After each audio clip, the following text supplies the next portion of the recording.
네, 한국과 미국 국방장관이 한미안보협의회를 열어 전시작전권 전환 이후에도 주한미군과 연합군 사령부를 유지하기로 합의했습니다. 내년부터 전작권 환수를 위한 검증 절차도 본격화하는데요. 네, 워싱턴 연결해 자세히 들어보겠습니다. 윤석희 특파원. 네, 워싱턴 DC입니다. 네, 오늘 열렸던 한미안보협의회의에서 양국이 합의한 내용부터 먼저 전해주시죠. 네, 이곳 현지 시간으로 31일 오전 미국 워싱턴 DC 인근 국방부 정사에서 정경두 국방장관과 제임스 매티스 미 국방장관 등이 참석한 가운데 제50차 한미안보협의회의 SCM이 열렸습니다. 이 자리에서 양국 장관은 전시작전 통제권, 이른바 전작권의 환수 이후에도 주한미군과 연합군 사령부를 유지하기로 했습니다.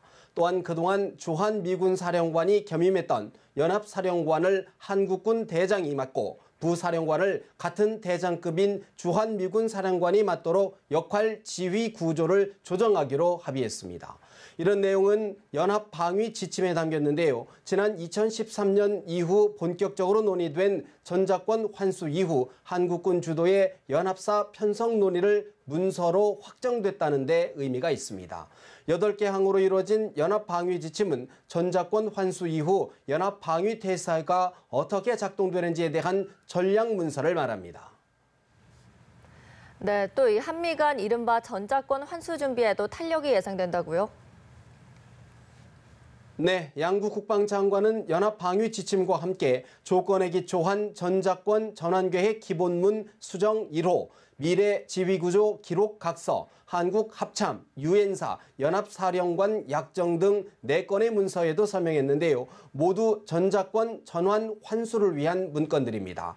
한미는 이를 기초해 한국군 주도의 연합작전 수행 능력을 검증하는 작업에 속도를 내기로 했습니다. 이를 위해 사전평가를 생략하고 1단계인 기본 운영 능력 검증을 내년부터 시작하기로 했습니다. 1단계 검증 이후에는 2단계인 완전 운용 능력과 3단계 완전 임무 수행 능력 검증이 이어지게 되는데요. 검증 절차가 원활하게 추진된다면 문재인 정부 임기 내에 전작권 환수가 가능할 것이란 관측도 나옵니다. 다만 검증 절차가 완료됐다고 해서 전작권 환수가 바로 이루어지는 것은 아닌데요. 최종적인 전작권 환수를 위해서는 남한과 북한, 미국 간 한반도 비핵화와 항구적 평화 정착을 위한 노력이 결실을 보느냐가 관건이라는 분석입니다. 정경두 국방장관은 안보협의회 직후 기자회견에서 전작권 전환을 위한 기반이 마련됐다며 구체적인 시기는 한미가 판단해 갈 것이라고 밝혔습니다. 네, 그렇군요. 제임스 매티스 국방장관이 남북 간 군사 분야 합의서에 대한 지지 입장을 또 공개적으로 밝혔군요.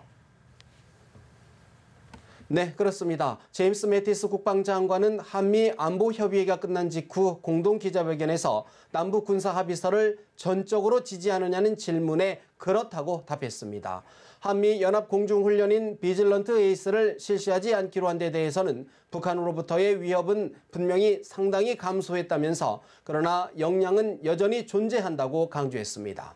그러면서 지금 우리의 목표는 외교관들이 힘이 있는 위치에서 이야기를 할 수 있도록 보장하는 것이라며 우리는 북한의 많은 위협으로부터 한국 국민을 계속 보호해 갈 것이라고 밝혔습니다.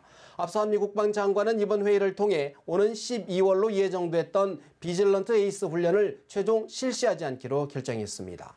한미 국방장관은 아울러 제50차 SCM 공동성명을 통해 미국의 대한민국 방위 공약을 재확인하고 연합사본부의 이전 명문화, 우주, 사이버, 방산 분야 협력도 약속했습니다.